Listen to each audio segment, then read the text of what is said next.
Thank you. David and I have known each other for quite a long time. He's a very good friend of Popovych, and I'm a huge admirer, particularly of your work recently to support the people of Ukraine as part of one of the leadership team with the Ukraine Communication Support Network. So we were hoping to be joined today by Nataliya Popovych, who's the founder of the leading Ukrainian agency, One Philosophy, and co-chair of the support network. And she's actually one of the recipients of one of our Outstanding Individual Achievement Awards tonight at the Sabre Awards. But I'm ashamed to say that the UK government has been continues to be something of embarrassment when it comes to visas, and to put it mildly, and she has not been permitted to be here today. So we're very sad about that, but you know, that's part of the problem, obviously. David, for those who don't know, tell us what the Ukraine Communication Support Network is and how it got started. Yeah, thank you for this platform. I really appreciate it. I know it's kind of last minute, but I was really happy to get the invitation. As sad as I was that Nataliya couldn't join us then. And I wasn't going to bring up the visa question, so I'm glad you did. By the way, the last time you and I were on a stage together, it was virtual, and it was with MC Hammer. I don't know if you remember that. Oh my goodness! 2 years ago. So.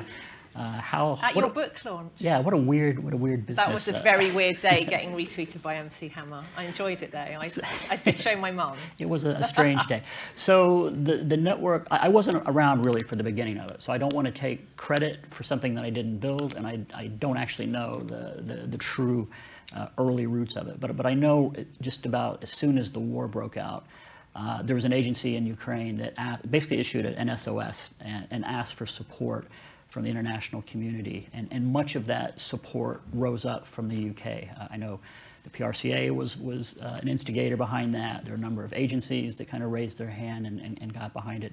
So there was a lot of initial energy, but without, like what happens in a war, not a lot of structure, not a clear client, in the case of on the Ukrainian people side, and not a clear brief for agencies. So there was a little bit of churn, but good-natured, and I think a lot of positive energy. For me personally, I saw a letter that Nataliya had published on your publication. Yeah. And I had met her a few times at different events, but I couldn't call her a friend at that time. But I felt like she'd written it to me. I know she wrote it to the community, but I felt like she'd directed it to me, because she wrote about the shock and horror, not just of a war, but worrying about her teams, her clients, in terms that were very resonant with me. You know, I've run agencies, I've worried about people in harm's way, and it was really eye-opening for me. So she and I started a quick correspondence and agreed that this raw material, these several hundred agencies and advisors, mostly UK, some in Europe, some in the US, that had raised their hand, that there was a real opportunity for us to put something together there. So we gave it a name, you know, like PR people do. We gave it a hashtag. I think that was the second thing, which is Ukraine Comm Support. Yeah. And therefore it was real. And we asked for others to join us on a steering committee, just to give it some governance and some shape and direction. And a number of people, you can go on the PRCA website, you can see who's involved with this, but a number of people from the UK and from around Europe and the US joined us, and we started to put together this network. You must, if you haven't read Nataliya's letter that we published in Popovych right at the start of the war, do look it up. It's really, really moving. It was an extraordinary time, wasn't it? And I just remember as an editorial team, suddenly, you know, we're trade hacks, and we're suddenly reporting on war zones, yeah, exactly. And it was quite intense. And again, as comms professionals who live in our lovely little bubble, in the West, and then suddenly are my colleagues safe? And exactly. it was a weird few weeks, yeah, and continues to be so. So how does it work? What kinds of things are you actually doing? Because we've got a load of people who are really wants to support, but how does that translate in? So honestly, we're trying everything. And it's a little less chaotic than when it first started, but it's still pretty chaotic. And I think that too just reflects the reality of a changing situation, literally on the battlefield, changing geopolitical developments around it. You know, things that we weren't even considering about special activities in Finland and Sweden as they contemplate NATO membership. So there's a lot of things that have kind of changed the dynamics as we've gone forward. But just to kind of take it chronologically, the first idea was to try to find almost like a dating service for things that needed support, humanitarian causes, agencies within the Ukrainian government, humanitarian causes in the bordering states around Ukraine, and agencies or professionals who are willing to support. And that idea is still alive. And in fact, side note, I think I've been pitching this for 6 or 7 years and failing. I think there's a business opportunity here for like just a swipe left or right if you've got a creative idea to serve this cause, or if this cause is looking for a creative solution. I haven't been able to put that together yet. And in fact, we just didn't have the technology really to match all this goodwill with this need. It seems obvious, but vetting the causes, vetting the suppliers was just too much for us, and we didn't have the organizational, the technological platform. But that's still a possibility, and we still occasionally are able to identify support for specific organizations or agencies within the government. A second thing we've been trying to do is just amplify work that is already existing. And there's been some amazing work, creative work, from, not surprisingly, Ukrainian agencies that are just looking for amplification and a voice outside of Ukraine. That's ongoing work. We put together kind of a database of suggested program ideas. So if agencies didn't have a partner, a client partner, but they had a concept or content or just some capacity, they could make themselves known and available. You can still apply for that through the PRCA. So that's something that we're organizing. But we realized a couple of weeks ago, I was invited to go to Warsaw and see a big refugee intake center there. And I realized, and I think this is why the Polish delegate on our committee asked me to go, that most of the action isn't really here in the UK, even if there's been a lot of goodwill and intention. It's really in Ukraine and around the bordering states. And each need is different, each set of needs is different. Their communication support needs are therefore different. So we've shifted from a truly international perspective, although still trying to have that sort of global structure and platform, to country-based initiatives. So we have 20 country coordinators now. I think we frankly need 50 or 60. I can go into that later, but who are charged with putting together national coalitions. And those national coalitions would be a combination of agencies, individual advisors, lobbying organizations, in a few cases it's law firms, to really tackle the 4 or 5 priorities that emerge independently in each market. And sometimes they're consistent. There's always a need to liaise with the Ukrainian embassy in these markets for specific activities. And so it's kind of our next big phase will be a call, literally next week, a call in this market for a coalition of support to advance Ukrainian interest in this country. So step down from what is mostly a British steering committee to a very nationally focused effort, which would probably be an entirely British group. I put myself down as the coordinator just because I frankly didn't have anybody else to ask. So if anybody else wants to be the coordinator, I'm happy to talk to you after the show. I don't know if you want me to go kind of looking ahead or... Well, I was just going to ask, what's the response been like from the global PR community? And it sounds like if you've got 50, 60 people on the ground already, that's... How much support? Good. I want to say it's been good. I'll be candid. I mean, there's been more words than action, and I think that's often the case, not just in PR. It's a bit of a theme today. More words than action. Yeah, exactly. I really enjoyed the earlier 2 presentations, or 3 presentations, by the way. More words than action.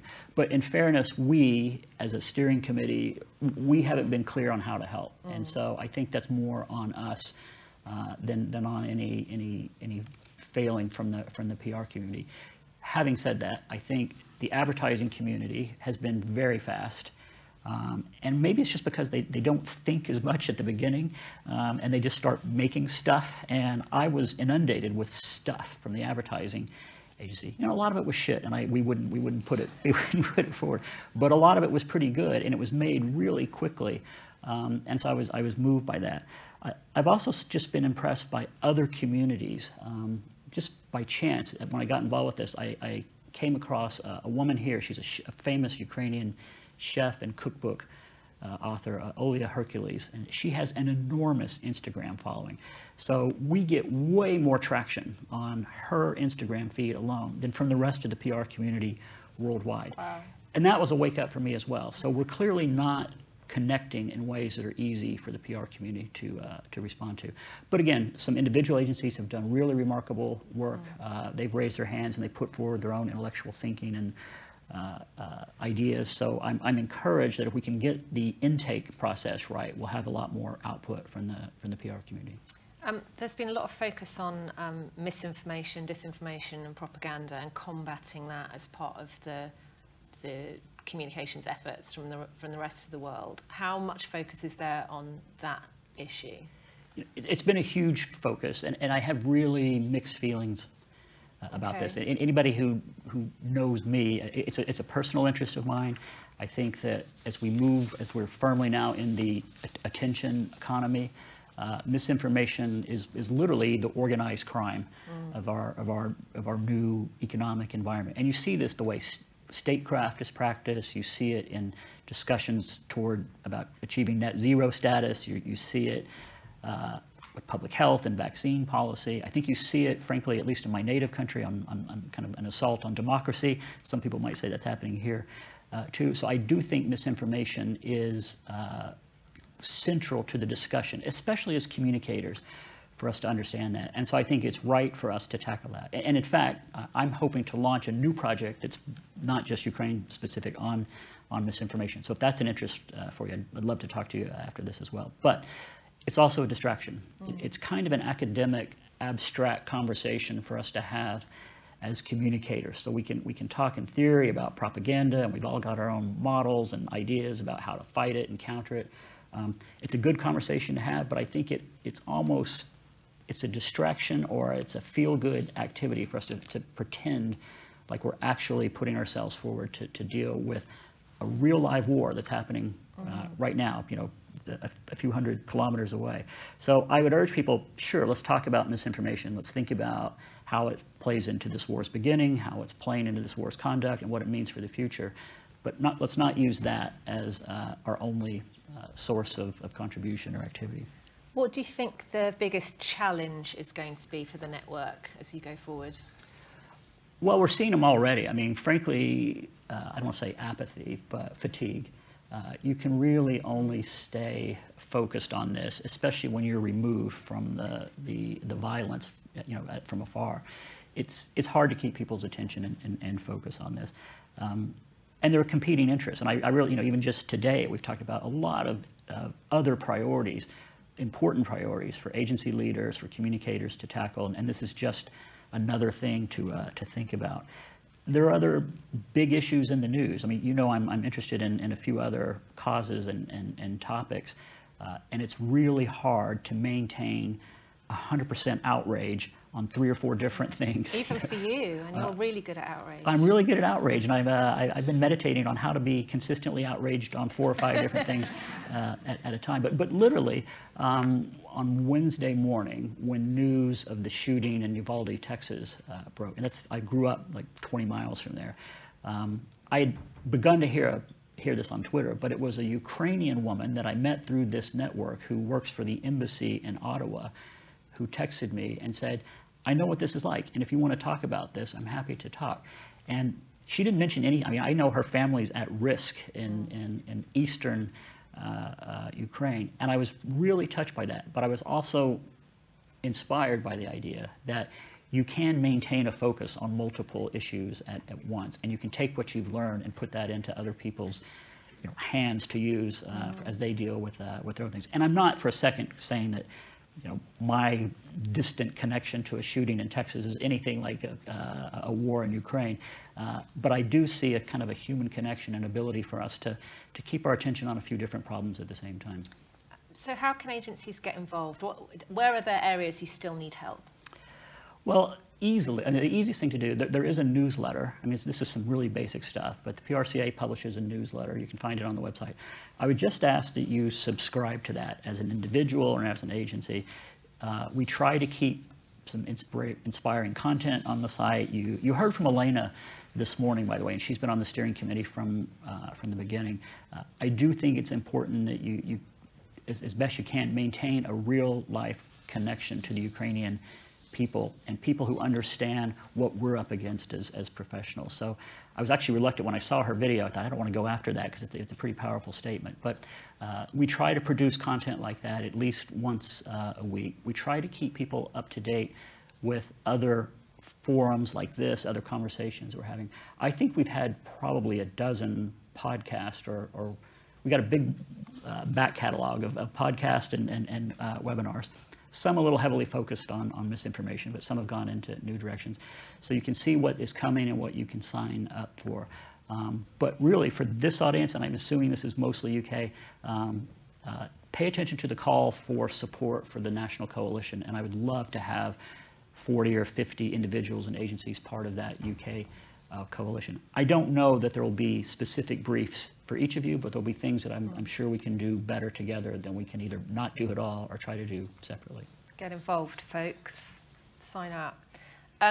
If there's one thing you want to get across this audience and those who are watching digitally today about the work of the network and what's happening in Ukraine and how the comms industry can help, what would it be? Just, stay with us. Stay with Elena that you saw before, and I don't make that request lightly, as we've talked about. I know there are a lot of other priorities in your real life, in your work life, and all the issues that we've been talking about. But stay engaged. And this network is just one little thing as part of a much broader set of things that are happening. But it should be our thing, and it should be something that we as a community embrace. One of the reasons I personally wanted to get involved with this is looking back, I realized there were other catastrophes, wars, refugee crises that I wasn't as active in. I had an opinion, and I might have done one or two little things, but I didn't really commit anything to it. And I don't feel great about that. And it's been brought to my attention on a couple of occasions that I put a lot of energy in this, and I didn't necessarily do the same for the Syrian crisis or crisis in Yemen, and it's very valid feedback. But just because I made that mistake then doesn't justify me making the same mistake now. So looking back, I kind of want to make some corrections. Looking around right now, this is the historic crisis of the moment. It's not to take away from gender equity or diversity and inclusion or from climate or a number of things that demand urgent attention. But this is the historic crucible that the next decade or 2 decades are going to be formed on. And if now's not a thing to get involved with, I don't know what's going to be. And sadly, I nodded when Paul talked about there's going to be inevitably other crises in the future.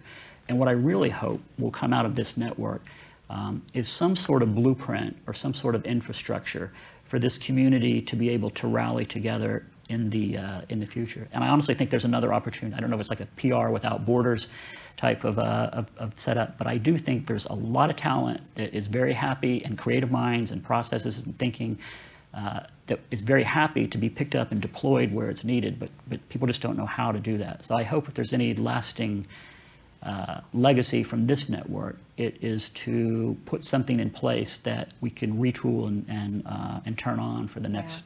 That's a brilliant idea. I love that, PR without borders. And you've invented PR Tinder as well. So trademark those right now. Where do you think we're going to be? I mean, how long? I mean, this is the $56 million questions. How long are we going to be here for? This is a long-term commitment, right? Yeah, and that goes to, you're talking about some of the other challenges, and I forgot to mention. One ironic challenge for us is that the lack of success of the Russian invasion or the success of the Ukrainian resistance has caused a little bit of a problem for us PR-wise. And I probably should be very careful how I state that, but I think it's lowered the intensity level in a lot of people's mind for what's actually happening, especially in the eastern part of the country. I do check in. Nataliya happens to be based in Copenhagen. She got out. A lot of our network is still in Ukraine. So we check in every morning to see what's happening. And in the occupied parts of eastern Ukraine, people are rounded up and asked to make videos denouncing Ukraine and promoting the Russian government and apologizing if they said anything bad in advance. And this happens at gunpoint. I have no idea what happens. I can guess what happens to people who don't do that. So this is still a high intensity conflict with extraordinary human damage that has an impact around the rest of the world, not just the surrounding region. So I think, in answer to your question, this is going to go on for a while. And it's also going to tip into a lot of other conversations that we need to be having. Our goal right now is to make it easy for agencies and professionals to get involved. Our next goal will be to make it hard for agencies and professionals not to be involved or not to think about this at some level.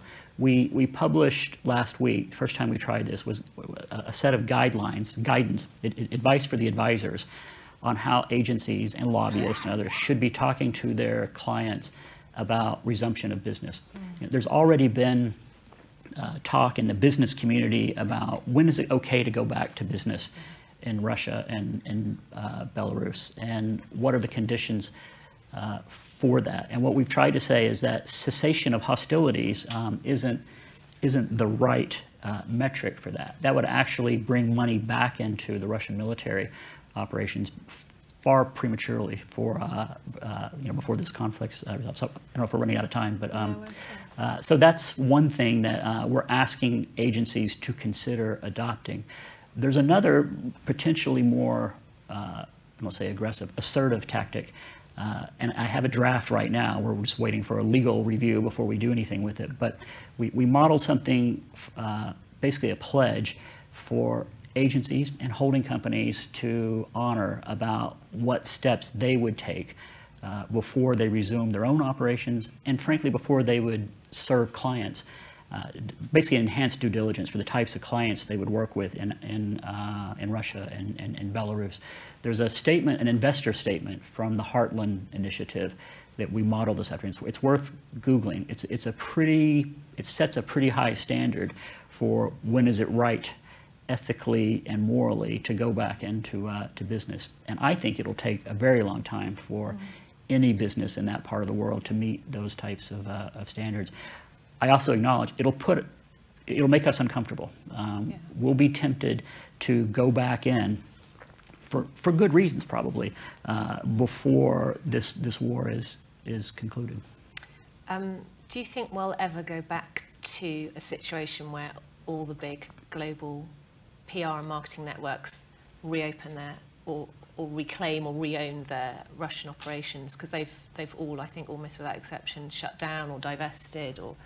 Yeah, I don't know, and I'm an ex-big holding company person too. I can imagine the turmoil in conference rooms when this happened, and whereas it was unambiguous about what needed to be done, I did appreciate the human difficulty of leaving behind colleagues that you've known and worked with for a long time and not really knowing what the future was going to be. I can't imagine that will get less ambiguous anytime soon. But I can see other conversations that are legitimate to have that will drag businesses and the agencies that advise them back into this space. You know, as soon as, even before the war broke out, there was a lot of discussion on energy, and some people saw this as a clear demonstration of the need to hasten, expedite the speed to clean energy. Others in my country, native country, said we should drill everywhere as a result of this. I'm not here to have an energy discussion, but you could see how this war sparked a conversation that went well beyond should you have an office in Moscow. The next conversation is going to be around food scarcity, and there's going to be real food issues that come out of this war, and that's going to raise a lot of ethical and moral questions for us. And again, I'm not here to persuade you on that or not, but that's why this war and this conflict and how we respond to it echoes way beyond what you hear about last night's advances or retreats of the Russian invasion or the Ukrainian resistance. Thank you, David. That's brilliant to give us that overview of what you're up to. Get involved if you can. Work's still required and support still required. Please, everyone, extend your thanks to David for giving us that. Thank you. Thank you for the opportunity. Thank you.